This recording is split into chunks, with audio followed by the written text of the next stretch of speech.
আপনি কি জানেন পৃথিবীর মাটিতে একসময় ঘুরে বেড়াতো এমন কিছু প্রাণী যাদের আকার ছিল গোটা বিল্ডিংয়ের সমান?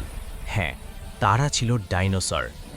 প্রায় ৬০,৫০,০০,০০০ বছর আগে এক বিশাল গ্রহাণু মেক্সিকোর উপকূলে এসে আঘাত হানে। শুরু হয় এক ভয়ঙ্কর ভূমিকম্প এবং ধুলাবালির বৃষ্টি, যা পৃথিবীকে একদম অন্ধকারে ঢেকে ফেলে। অপরদিকে ভূমিকম্পের কারণে সাগর মহাসাগর উত্তাল হয়ে ওঠে। শুরু হয় বিশাল বিশাল জলোচ্ছ্বাস।